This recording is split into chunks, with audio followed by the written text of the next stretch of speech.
L'homme est un animal épistémique. Il en appelle aux sciences pour tenter de prédire l'avenir et lui permettre de domestiquer la nature. Longtemps, la science s'est confondue avec la magie. Nos ancêtres lisaient dans la nature les desseins divins. Dieu y avait inscrit son ordre.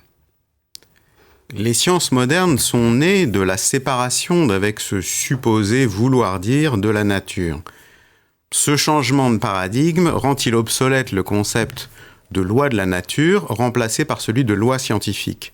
Quel est le rapport entre l'expérimentation et ces supposées lois? Et est-ce qu'elle aura toujours besoin des lois? Pour répondre à toutes ces questions, ou pour en poser d'autres, Studio Lacan accueille le philosophe des sciences Julien Tricart. Bonjour.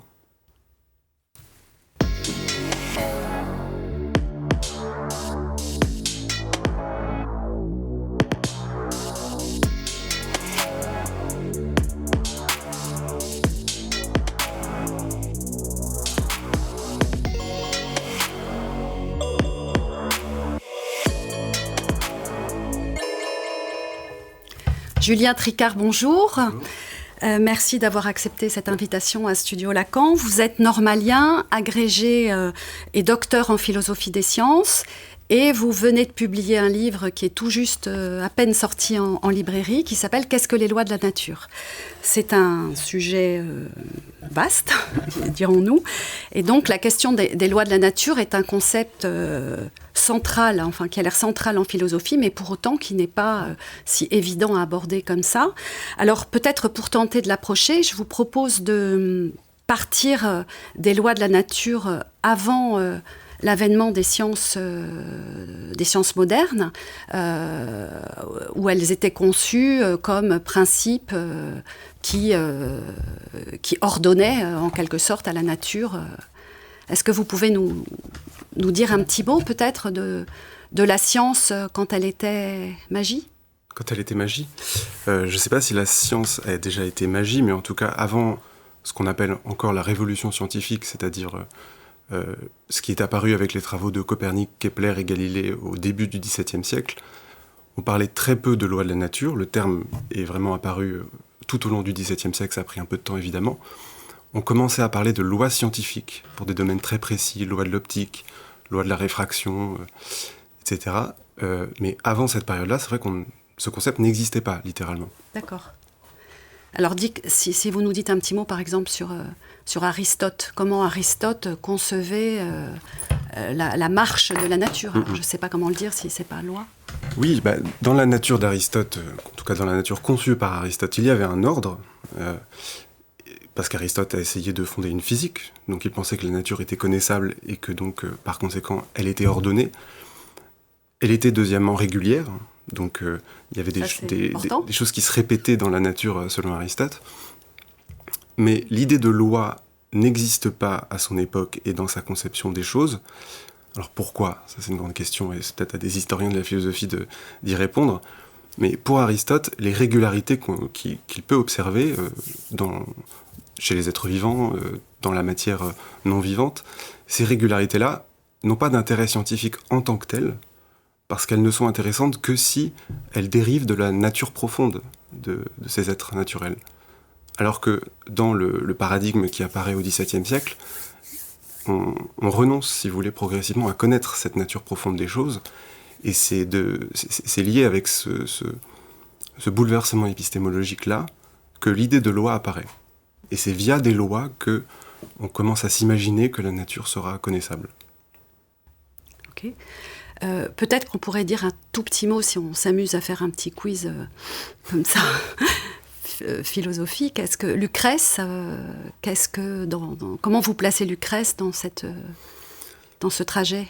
Lucrèce, c'est un apax assez inexplicable, dans la mesure où on trouve dans sa philosophie, la philosophie de ce disciple d'Épicure, mais dans la philosophie romaine, on trouve l'idée de pacte de la nature, qui est la traduction en français de Foedus Naturae. Et c'est très très difficile de comprendre précisément ce à quoi Lucrèce se rapporte.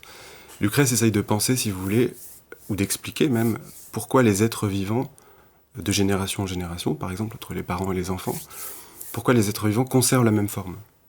Et comment, alors que pour lui tout est fait d'atomes qui se meuvent aléatoirement dans le vide, comment expliquer que la nature présente malgré tout des régularités.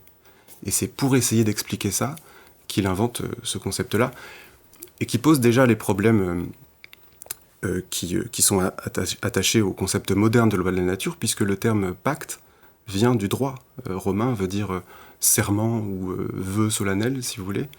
Et donc c'est déjà, même chez Lucrèce, un concept qui est importé de la sphère sociale, politique et juridique dans la métaphysique ou la pensée de la nature. Et évidemment, tout le problème est de se demander ce que sont ces pactes, parce que chez Lucrèce, il n'y a pas de fin, il n'y a pas de valeur dans la nature. La nature n'est que matière, il n'y a pas de finalité, de magie, de sens métaphysique ou quoi que ce soit. Donc, à quoi peut correspondre, si vous voulez, dans la nature, l'idée de pacte ? Est-ce que c'est des principes a priori, on peut quand même dire ça ? C'est considéré un peu comme des principes qui gouvernent les régularités de la nature ? Qui les gouvernent, oui. Qui les expliquent. Ils ne sont pas a priori dans la mesure où Lucrèce est empiriste. Et par conséquent, il considère que l'existence de ces pactes de la nature peut être inférée des régularités qu'on observe. C'est la meilleure explication, si vous voulez, qu'on peut en donner. D'accord. Oui, alors ensuite, vous parlez dans votre ouvrage de la révolution scientifique. Donc, la majeure partie de votre ouvrage y est consacrée. Et j'ai été surpris qu'on continue finalement à donner une place à la causalité divine malgré l'apparition de cette scientificité au XVIIe siècle.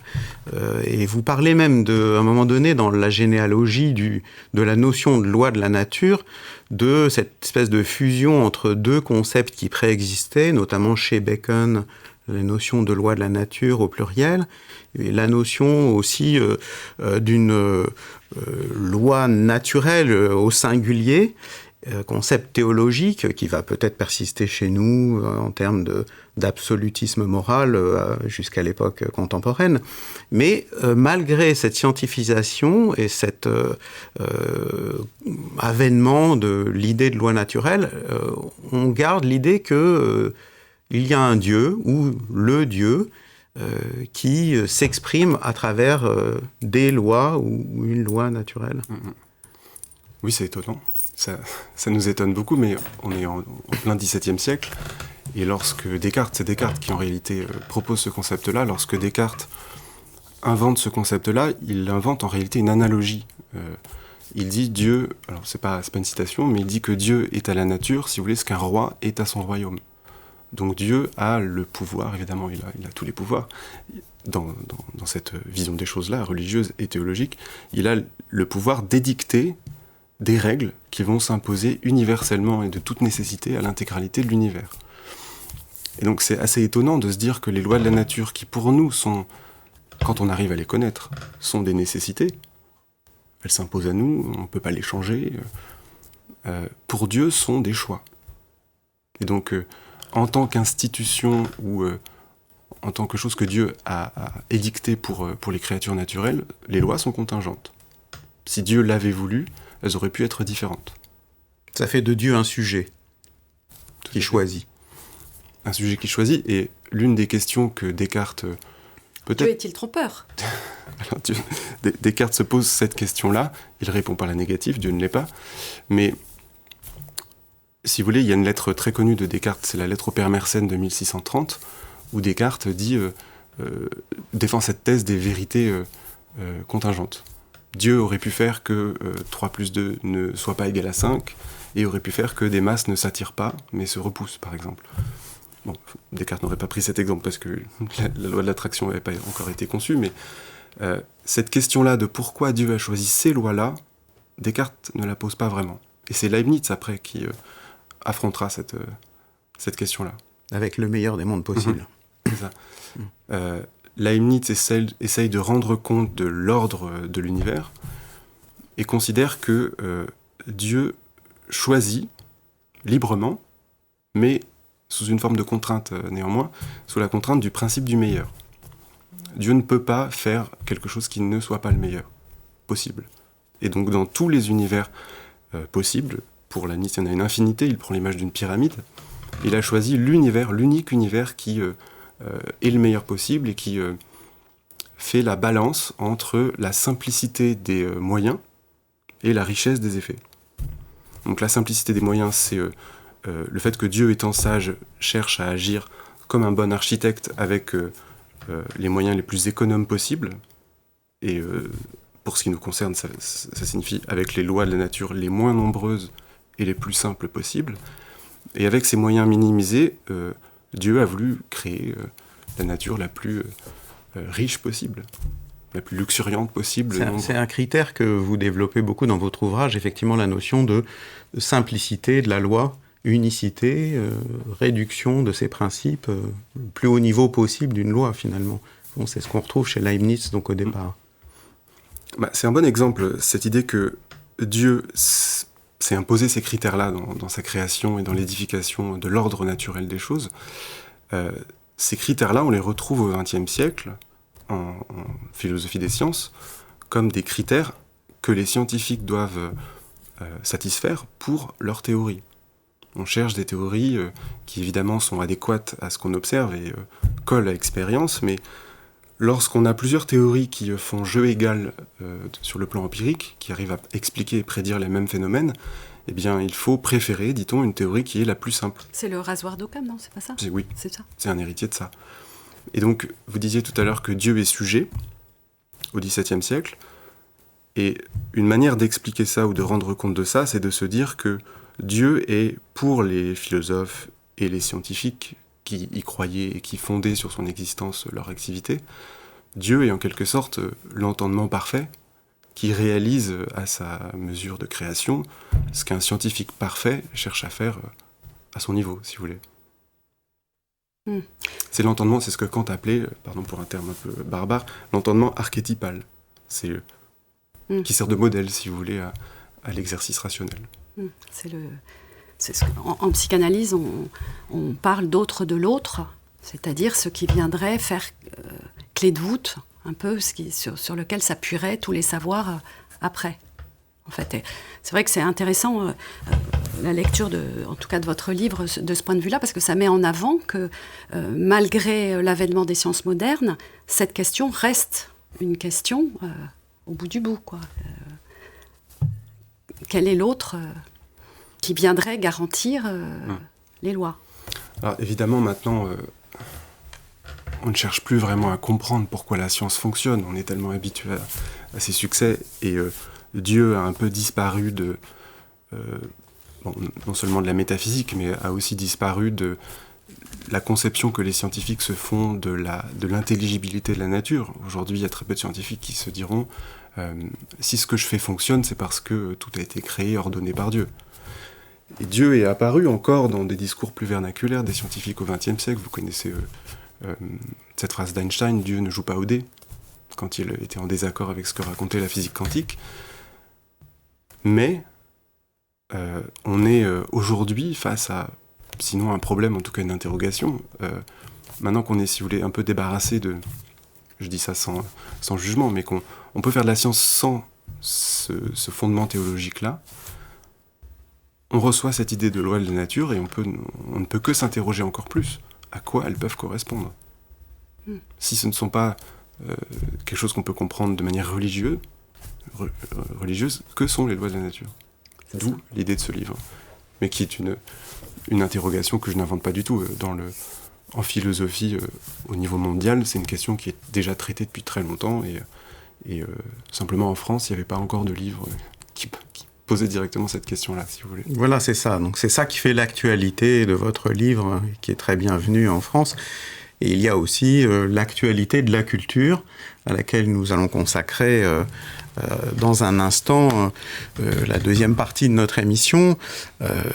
La science, en effet, est devenue un facteur de la politique, de même que le bonheur, comme disait Saint-Just, au point que les lois juridiques, cette fois-ci, sont priées d'accueillir les désirs des contemporains, leurs revendications, et l'idée de loi naturelle résiste. Mais le mouvement de la civilisation est irrésistiblement infléchi par des forces qui sont de plus en plus issues de la science et non pas de la lecture des textes sacrés. Et au rang de ces questions, la revendication à la mort, au suicide assisté, Michel Houellebecq, il voyait l'annonce de la fin de la civilisation, et en cette rentrée, le roman d'une autre auteure sur le même sujet a attiré l'attention de notre chroniqueuse Myriam Cherel, que nous accueillons à l'instant.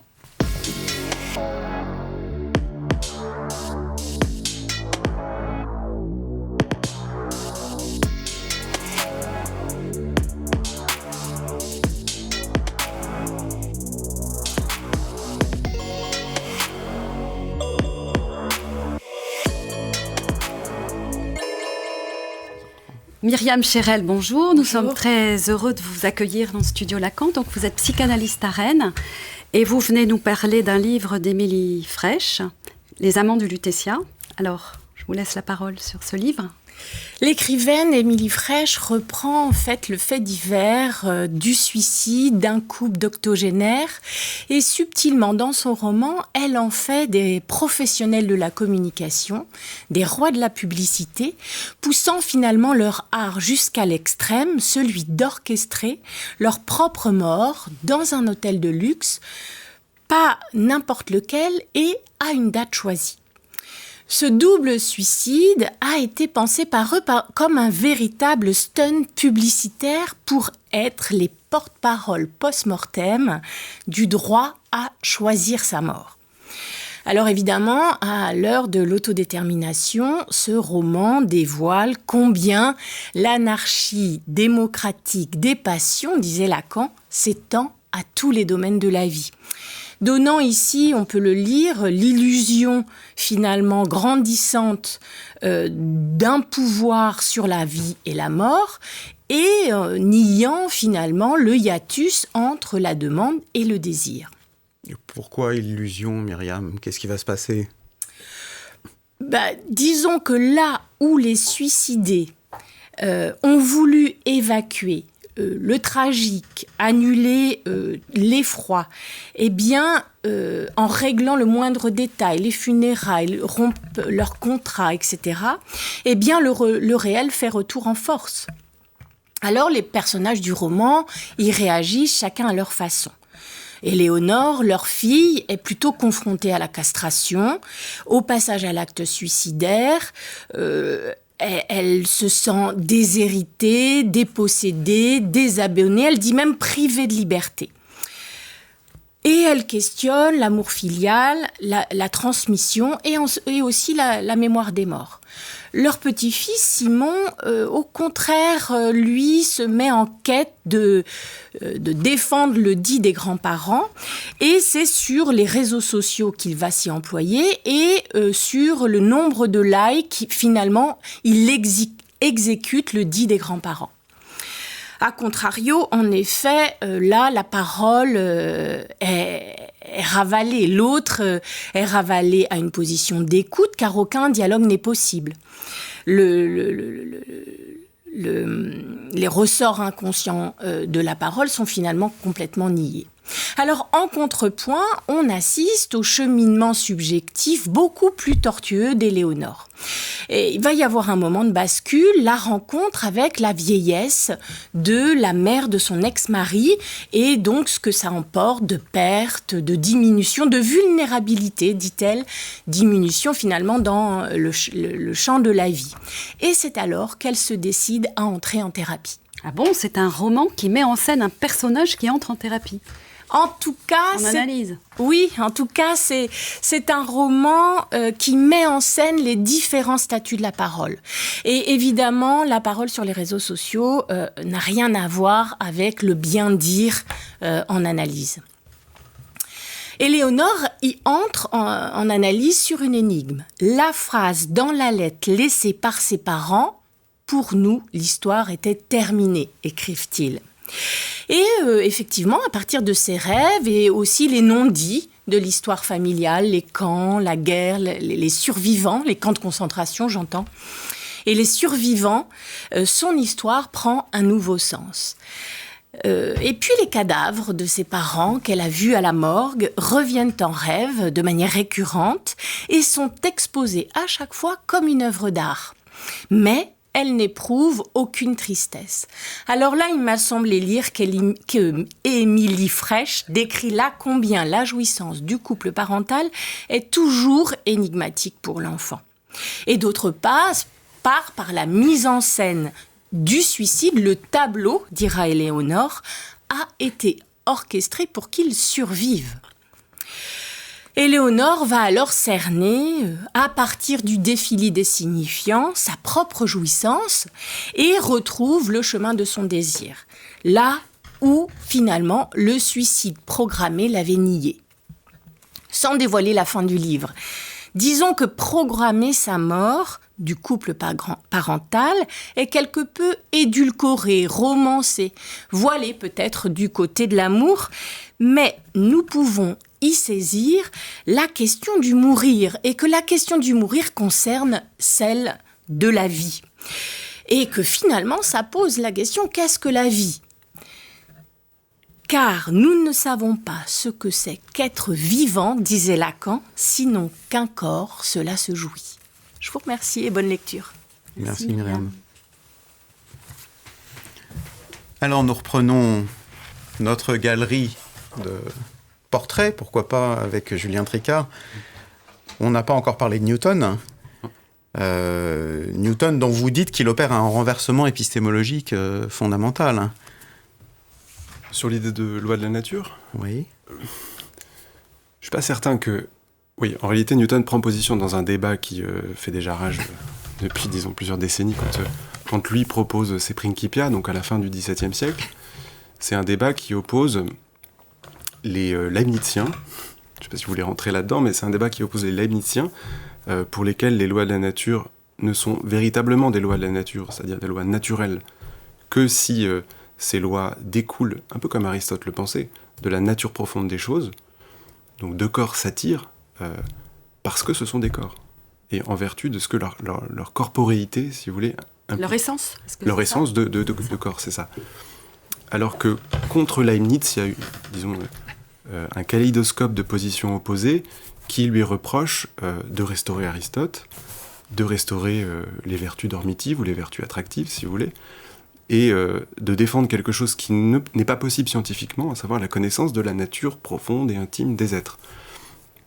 Bon, il y a par exemple Malebranche dans ses adversaires de Leibniz. Et Newton, qui n'est pas un philosophe classique, disons, qui n'est pas un philosophe comme Descartes ou Leibniz, qui est un physicien, se sert et c'est assez rigolo, se sert d'arguments philosophiques contre Leibniz pour faire gagner ce qui ressort de l'exercice de sa science, à savoir la méthode expérimentale, ou le fait de réduire les lois scientifiques à la simple description de régularité, décrite mathématiquement, si vous voulez. Peut-être qu'on pourrait revenir quand même, ou enfin en tout cas essayer d'expliquer à nos auditeurs vraiment le problème que pose l'induction. Parce que donc, l'induction, c'est partir des faits pour aller à une loi générale, et on a l'idée qu'en partant des faits, il y a quelque chose qui n'implique pas, disons, un principe supérieur, je ne sais pas comment le dire. Une transcendance de la loi. Et ce que vous montrez très bien, c'est qu'au fond, ça pose quand même un problème, parce que ça suppose qu'il y ait une certaine intelligibilité dans le réel, déjà, pour pouvoir faire cette démarche. Oui, le problème de l'induction, c'est un problème qui ne pouvait pas se poser. On pourrait juste parler de votre livre, là, votre premier ouvrage, qui apparaît là à l'écran, qui s'appelle « Les lois de la nature et le problème de l'induction ». Oui, ce que je vais dire est déjà évoqué dans ce livre, effectivement. C'est un problème, ce problème de l'induction, qu'à l'époque de Descartes ou de Leibniz, évidemment, on ne pouvait pas se poser, pas encore se poser, parce que Dieu était là pour garantir la connaissabilité de la nature. Mais à partir du moment où l'empirisme commence à triompher à la fin du XVIIe et au XVIIIe siècle, en tout cas existe et est une position forte, évidemment le problème est le suivant. Si on ne veut pas, comme le pensent les empiristes, présupposer des connaissances a priori, comme l'ordre légal que Dieu aurait établi, si on ne veut pas présupposer l'existence de lois de la nature, tout doit être tiré de l'expérience. Donc l'induction, c'est ce type de raisonnement, comme vous l'avez dit, qui part des faits, qui le plus simplement procède par généralisation, mais qui parfois procède par confirmation progressive d'une hypothèse plus théorique, qui part des faits et qui conclut à quelque chose qui dépasse les faits qu'on a simplement observés. Donc dire tout simplement cette théorie est vraie d'après ce qu'on sait des faits, c'est la conclusion d'une induction. Pour pouvoir faire ce genre d'induction, toute la question est de savoir si on a besoin ou pas de postuler l'existence de lois de la nature. Pour les empiristes, il faudrait qu'on n'en ait pas besoin, parce que la science doit être autonome et fondée sur les simples faits. Alors que pour d'autres philosophes, comme Kant par exemple, que j'aborde dans le livre dont vous avez parlé au début, l'existence d'un ordre nomique, d'un ordre légal dans la nature, est un présupposé a priori que les scientifiques doivent faire s'ils veulent donner sens à leur pratique et à la recherche inductive de vérité scientifique. D'accord. Alors, peut-être c'est intéressant pour nous, parce que Lacan parle du réel, donc un registre qui permet de nous repérer, disons, dans l'existence et il parle du réel de deux manières. Au début de son enseignement, il parle du réel comme ce qui revient à la même place, c'est-à-dire qu'il suppose un certain savoir dans le réel. Et puis, à la fin de son enseignement, il parle du réel sans loi. C'est-à-dire, c'est ce qui reste, ce qui est vraiment sans entendement, enfin, sans... Bon, je trouve que c'est intéressant, votre... Oui, est-ce que ça répond à l'apport que vous notez de Kant sur la question du principe de l'égalité de la nature qui doit être supposé pour pouvoir en déduire l'existence des lois?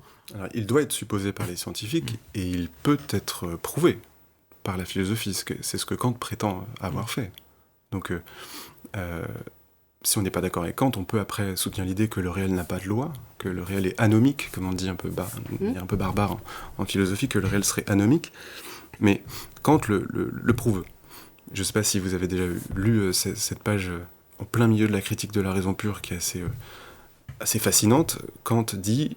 Regardez un bateau qui coule le long d'un fleuve, qui navigue, qui vogue le long d'un fleuve, ce ne sont que des perceptions, ce ne sont que des sensations, mais quelque chose dans l'expérience toute pure nous montre qu'il y a un ordre nécessaire à l'œuvre. Et ce qui le montre, c'est le fait que la succession des positions du bateau, que je perçois, sont irréversibles. Et chaque position successive suit nécessairement la précédente. Alors que si vous contemplez une façade d'un bâtiment, par exemple, vous pouvez passer d'une fenêtre à l'autre, et vous sentez que vous auriez pu le faire dans l'ordre inverse, si vous voulez. Donc dans le deuxième cas, la succession des perceptions est contingente et ne suit aucune nécessité, mais dans le premier cas, celui du bateau, on voit dans l'expérience, ou on fait l'expérience dans l'expérience d'une nécessité qui, selon Kant, prouve l'existence d'un ordre légal. Alors... Tu veux poser une question, Pierre ? Oui, parce que on voit là la prévalence d'un sensorium visuel chez Kant. Du coup, ça évoque aussi la façon dont les scientifiques pensent, la façon dont les scientifiques pensent avec leur corps. Et ça m'évoquait ce que disait Einstein de la façon dont il pensait, presque visuellement lui aussi, et musculairement, avec ces fameuses expériences de pensée, qui sont aussi des expériences presque extatique dont il va rapporter un vécu de bonheur unique dans son existence, de s'être imaginé soit chevauchant un rayon visuel ou bien dérivant dans l'espace, dans le vide de l'espace, soumis au principe inertiel. Et au fond, j'avais envie de vous poser la question, est-ce que ces expériences qui ne sont pas des expériences scientifiques, mais des expériences de pensée, qui s'opposent aux expériences scientifiques de l'empirisme, est-ce que ce ne sont pas des expériences empiriques de pensée du scientifique lui-même ? Je pense que l'expérience de pensée à laquelle vous faites référence, qui est celle d'Einstein en 1907... C'est avant la théorie généralisée. Justement. Oui, c'est ça. C'est une expérience assez fascinante parce que Einstein, pour le dire simplement, a senti ou s'est aperçu que dans un champ gravitationnel dans lequel on ne chutait pas, on sentait son propre poids. On sentait son corps. Donc c'est vrai que ça implique son corps. Et il s'est au contraire imaginé ce qui pouvait se passer si notre corps chutait dans un champ gravitationnel sans résistance, donc une chute totale. Et il s'est aperçu, ou il a imaginé, ou il a conçu, que dans cette situation-là, on ne sentirait pas son propre poids. Et c'est là qu'il a eu l'idée, qu'il appelle le principe d'équivalence, que cet état de chute libre dans un champ gravitationnel était équivalent à un état inertiel, c'est-à-dire un état dans lequel notre corps n'est soumis à aucune force. Donc le fait de chuter annule la sensation qu'on a de notre propre poids, et c'est ça son éblouissement, Einstein. Il s'est aperçu que ça pouvait être traité de manière équivalente à l'état inertiel. Alors, est-ce que ces expériences de pensée impliquent toujours le corps pensant ou le corps imaginant des scientifiques ? C'est peut-être le seul cas en réalité avec Einstein, parce qu'il y a beaucoup d'expériences de pensée qui sont très abstraites et pas du tout incarnées, si vous voulez. Chez Galilée déjà, il y avait des expériences de pensée. Oui, sauf si on imagine que Galilée se met à la place des cailloux attachés l'un à l'autre, le petit, le gros, puisque chutant de la tour de Pise, pourquoi pas, puisque même si c'est une anecdote qui n'a pas eu lieu, mais elle est tellement véridique qu'on a pu imaginer... Il y a une vérité à l'anecdote. Pas d'exactitude peut-être. Une vérité de cette fiction. Et l'une des questions que posent les expériences de pensée, c'est que ce sont des manières de mettre à l'épreuve des croyances, soit pour faire ressortir des contradictions, soit pour prouver une équivalence comme chez Einstein, etc. Mais comme ce sont des modes de preuve qui ne font aucun recours aux faits observables, donc à l'expérience quand même en son sens le plus normal, ça pose la question de savoir si le genre de principes qu'on découvre à leur occasion sont a priori ou pas. C'est ça. Et c'était un vrai problème. On revient au début. Voilà. Et c'est un vrai problème qui se posait à Einstein, ce principe d'équivalence. Est-ce que c'est quelque chose qui doit s'imposer de toute manière à la nature ? Soit parce que c'est Dieu qui l'a voulu, Einstein n'aurait pas osé dire ça forcément, mais soit parce que c'est une vérité a priori, tout simplement, et donc les faits doivent s'y conformer. Ou bien est-ce que c'est après tout un principe empirique, dont il a eu l'idée un peu en rêve comme ça, mais qui peut se tester, qui pourrait être réfuté par les faits. Et aujourd'hui, les scientifiques font tout ce qu'ils peuvent, et elles peuvent pour essayer de le réfuter. Bon, merci. Le mystère reste entier. Voilà. Oui. Au fond, la nature existe-t-elle ? La science fait promesse de parer à l'imprévisible avec le savoir, mais méfions-nous peut-être des promesses. Cette perspective nous endort si bien que nous méconnaissons que si la science a permis le progrès, celui-ci recouvre celui d'exterminer plus sûrement encore l'humanité. Et déjà, Freud le remarquait dans Malaise dans la civilisation. L'angoisse émane d'un sujet désirant, qui n'est pas celui de la massification de la science.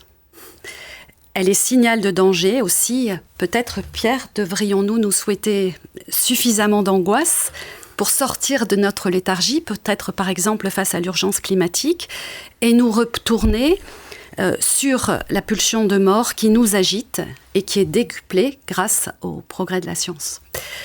Et ça me paraît une bonne transition pour accueillir dans notre rubrique suivante « Actualité de la psychanalyse » Clotilde Le Guilde qui va nous parler de l'angoisse des savants, Oppenheimer avec Lacan. Julien Tricard, je vous propose de rester avec nous pour cette chronique.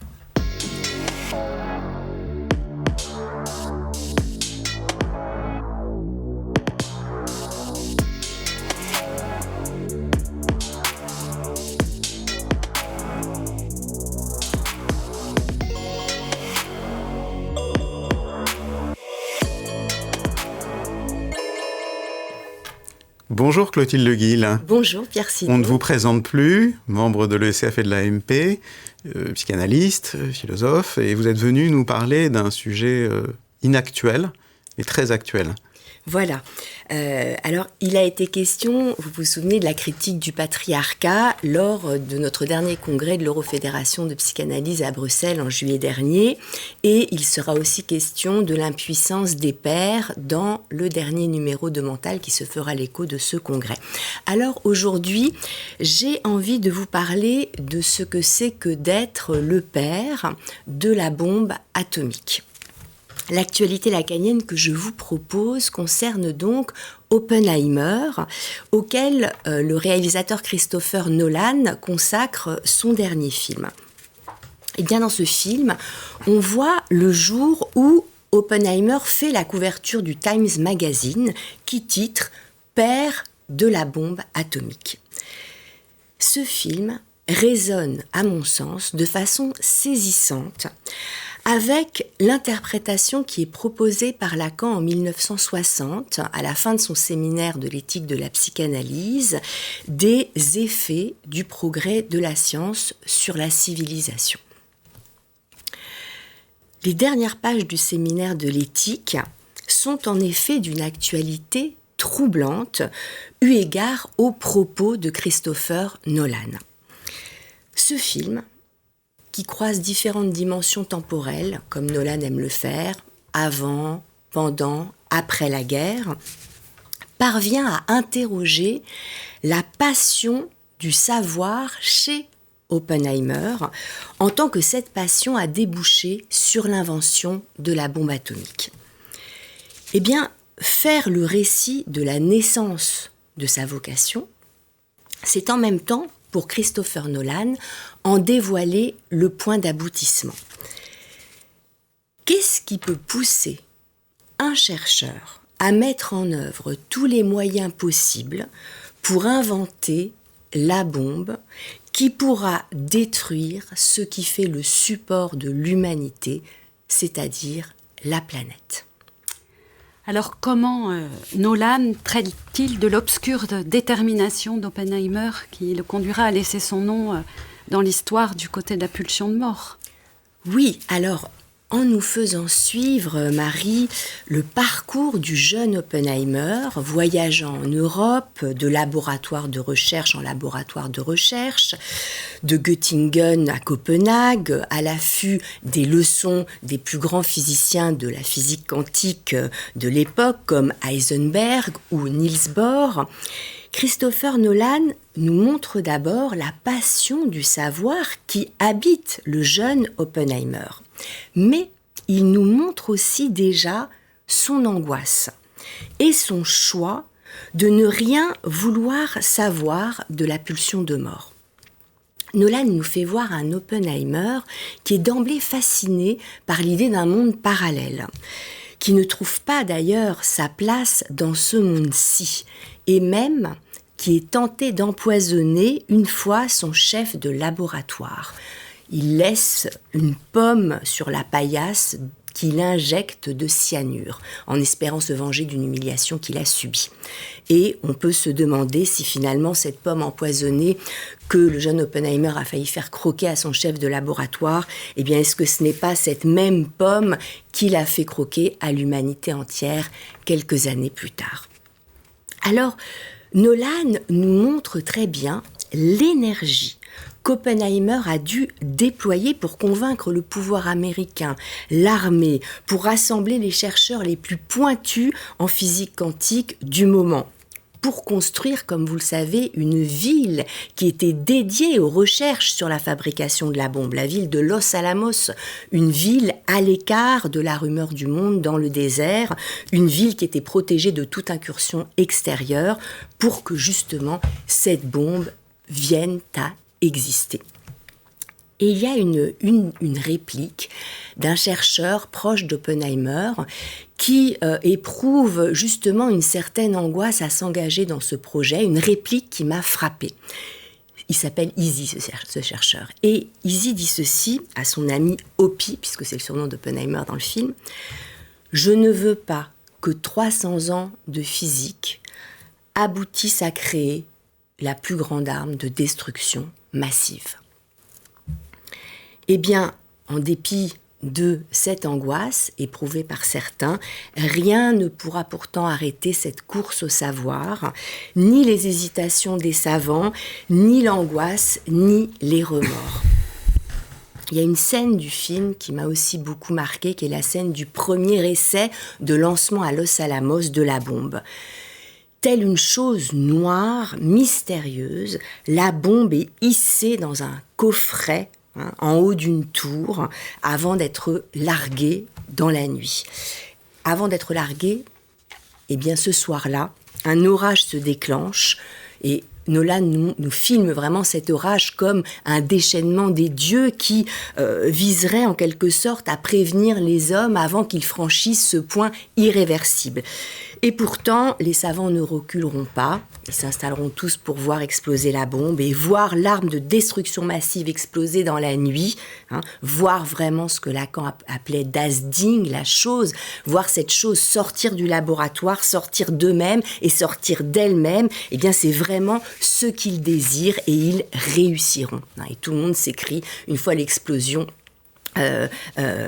opéré, cela a marché. Et oui, cela a marché parce que la pulsion de mort, on pourrait dire que avec Freud, eh bien cela marche toujours. Et une fois la bombe testée dans le désert de Los Alamos, eh bien il faudra l'utiliser, même si la guerre est presque finie, même si l'Allemagne nazie a perdu, il faudra l'utiliser et rien ne pourra détourner Oppenheimer de cette pulsion en lui, de cette insondable décision de l'être, comme disait Lacan, de cette folie, en somme. Donc on voit vraiment quelque chose du surmoi qui est bien en route, quelque chose du surmoi d'Oppenheimer qui lui intime de lâcher la bombe, en vrai. Comme disait Lacan dans le séminaire 7, c'est vraiment le « et que ça saute », il faut qu'elle saute. Alors je me suis souvenu que Jacques-Alain Miller avait débusqué une analogie entre le mouvement pulsionnel et le mouvement de la recherche en 2004 dans son texte Une fantaisie, quand il parlait d'un cycle de renouvellement accéléré, analogue entre la pulsion et la recherche. Eh bien Lacan, lui, en 1960, avait déjà considéré que la science, eh bien, avait cette position à l'égard de la pulsion de mort de ne rien vouloir en savoir. Et c'est pourtant cette même pulsion de mort, à l'origine donc de son mouvement presque épileptique, de son enthousiasme, c'est cette même pulsion de mort qui revient justement parce qu'elle est fort close et qui revient dans le réel. Et le fait qu'elle revienne dans le réel, ça veut dire qu'il revient de façon explosive. Eh bien, voici la scène du film, à mon sens, qui en rend compte et qui est une véritable interprétation de Christopher Nolan, interprétation de la science. Après le largage de la première bombe atomique sur Hiroshima en 1945, Oppenheimer fait son entrée dans l'amphithéâtre de Los Alamos, ovationné comme un héros par tous ses collaborateurs qui hurlent son nom. Et c'est alors que lui revient en pleine figure, dans un moment de déréalisation, les effets de son invention. Il n'entend plus les acclamations. Il est comme pris par un silence assourdissant et il voit le visage de chacun des chercheurs qui se tient devant lui, l'applaudissant. Il voit ce visage soudain atteint par les effets de la bombe. Il voit se décoller et partir en lambeaux la peau sur leur visage. Il voit ce qu'il a fait aux Japonais à Hiroshima. Il voit donc, et Christopher Nolan nous le montre, le point d'arrivée de cette immense énergie qu'il a mise pour pouvoir déployer le largage de cette bombe, de cette immense énergie qu'il a investie pour devenir le père de la bombe atomique. Et donc Nolan nous montre vraiment l'impuissance des pères à limiter la pulsion de mort et en même temps la puissance de déflagration de la bombe. Est-ce qu'on en est encore toujours là, Clotilde ? Qu'est-ce qu'on peut tirer comme conséquence du point où on en est 70 ans après ? Oui, c'est une question que je me suis posée en sortant du film de Christopher Nolan. Et j'ai pensé à ce que disait Lacan, justement, qui considérait en 1960, donc dans ce moment-là, post-Oppenheimer, que nous vivions un moment d'effondrement de la sagesse. Lacan considérait que la passion du savoir s'était réfugiée dans la science, uniquement dans la science, comme si l'être humain ne voulait plus savoir rien d'autre, si ça va marcher ou pas. Comme si la science, la mise en équation du monde, s'était perdue dans la course au savoir. Et comme disait Lacan, c'est bien, et on le voit dans le film, la chose qui se profile à l'horizon de la physique. Certains ont des remords et se demandent à quoi ont servi leur invention. Mais, nous dit Lacan, déjà, ça résonne vraiment avec le film d'Oppenheimer, cela n'a aucune importance. Parce que, à la vérité, ce n'est pas une aventure que les remords de M. Oppenheimer puissent arrêter du jour au lendemain. C'est tout de même là, dit Lacan, que gît pour l'avenir le secret du problème du désir. Et donc finalement, ce film sur le père de la bombe atomique, je dirais qu'il nous invite à ouvrir les yeux sur le mystérieux désir qui anime la science encore aujourd'hui, la science qui conduit aux avancées de l'intelligence artificielle et à la mise en algorithme de nos vies. Vous savez que Jacques-Alain Miller et Éric Laurent avaient ensemble, à la fin du XXe siècle, interprété la fonction à venir des comités d'éthique. Et bien justement, peut-être que ce sera la tâche des comités d'éthique de pouvoir interpréter et limiter quelquefois le désir qui anime la passion du savoir.